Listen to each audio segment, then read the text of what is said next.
أعوذ بالله من الشيطان الرجيم بسم الله الرحمن الرحيم وصلى الله وسلم وبارك على سيدنا محمد وعلى آله وأصحابه أجمعين. Nous sommes toujours dans le verset de Surat al-Fatiha où Allah subhanahu wa ta'ala nous dit Maliki yawmiddin. Et aujourd'hui, ce n'est pas vraiment une réflexion coranique à proprement parler, plutôt une extension de celle-ci, où j'aimerais qu'on voit quel impact peut avoir ce verset-là, cette partie du verset, sur notre vie de tous les jours. La dernière fois, on avait parlé de cette histoire de choix à faire, même s'il n'est pas encore clairement posé, mais qui dit récompense dit récompense variable, qui dit récompense selon ce qui a été fourni, qui dit rétribution dit selon, voilà, c'est un échange entre ce qui a été fait, fourni et ce qui va être reçu. Cette idée où Allah subhanahu wa ta'ala nous dit clairement que je suis le Seigneur, le décideur, le propriétaire du jour de la rétribution. Souvenez-vous quand on avait dit que Allah subhanahu wa ta'ala, est-ce qu'il est juste le propriétaire du jour de la rétribution ou également le propriétaire de ce monde qui conditionne celui de la rétribution? Allah Ta'ala est le Seigneur des deux mondes. Allah subhanahu wa ta'ala est le propriétaire des deux mondes. Il est le propriétaire du jour de la rétribution, le vrai jour, le jour où on a intérêt à ne pas nous rater, le jour où on a intérêt à ne pas se louper, le jour où on a intérêt à avoir fait le nécessaire pour cette rencontre-là. Ce jour-là, en fait, normalement, si le propriétaire de ce jour-là, je l'ai pris pour propriétaire de ce monde-là, normalement, je n'ai pas de crainte particulière à me faire. Qui sera choqué le jour-là? Qui tombera de haut le jour-là? Qui ne saura plus où donner de la tête le jour-là? Celui qui a passé toute sa vie dans ce monde a nié, renier et à s'en moquer et à ne pas s'affilier à ce Seigneur du jour de la rétribution, qui peut-être même pour lui n'existe même pas, qui peut-être pour lui, il existe, mais dès ma mort, il ne se passe rien.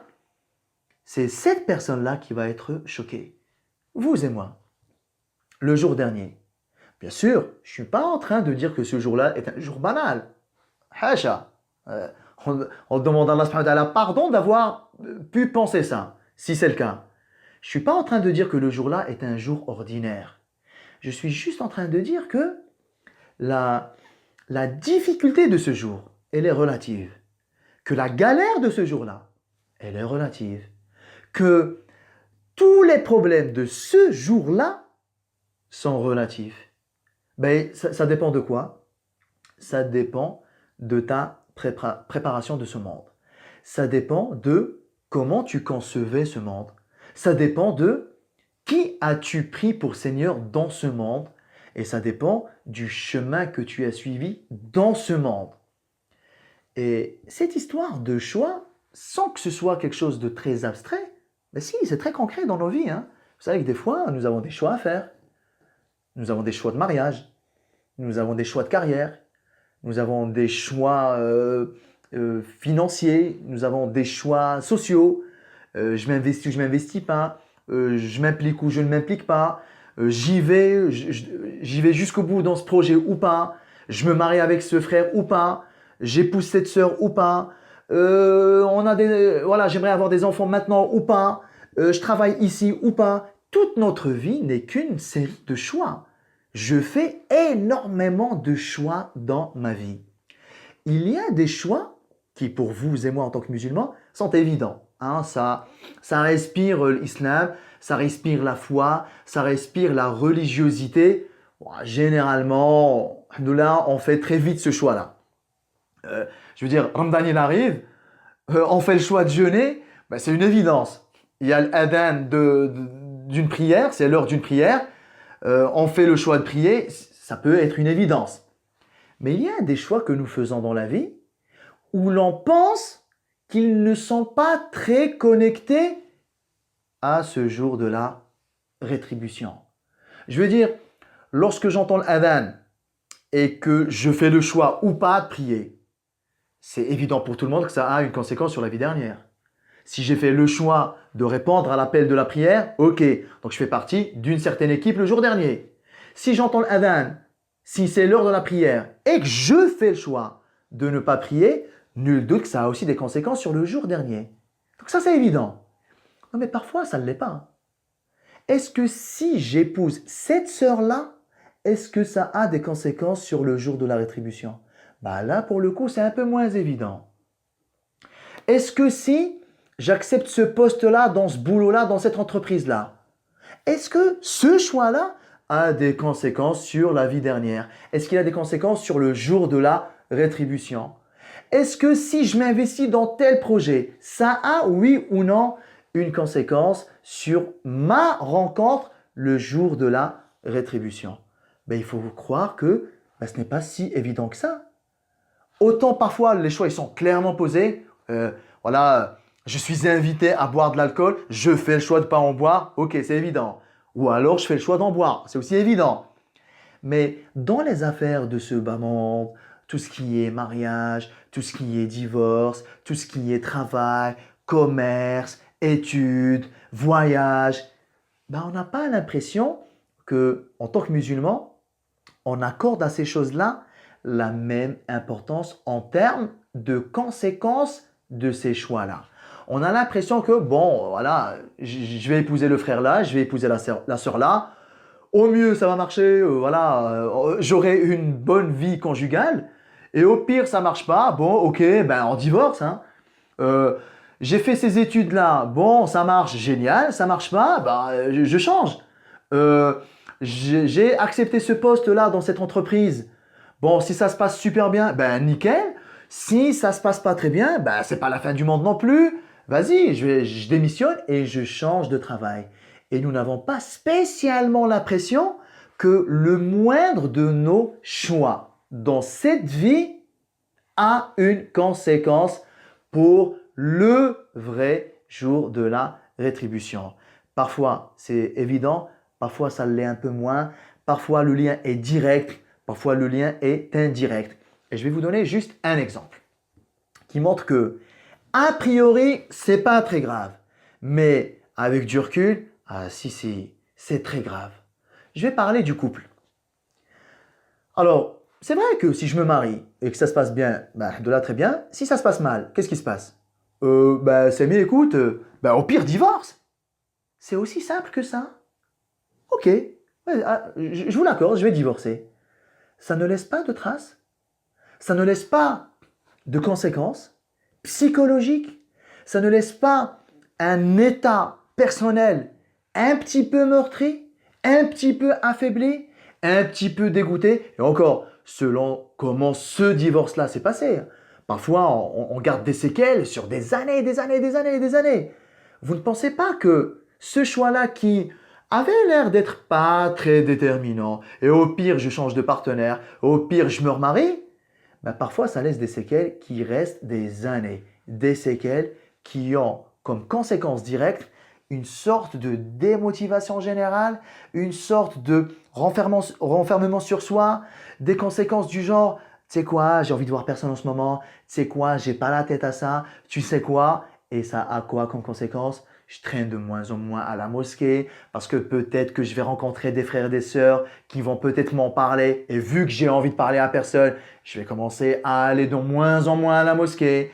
Quand tu es dégoûté, quand tu es déprimé, quand le divorce s'est passé super mal, quand ça laisse des familles éclatées, t'as pas la tête à lire ton Coran, t'as pas la tête à être régulier dans ta prière. Et on voit que ça commence à avoir des petites conséquences par-ci, par-là.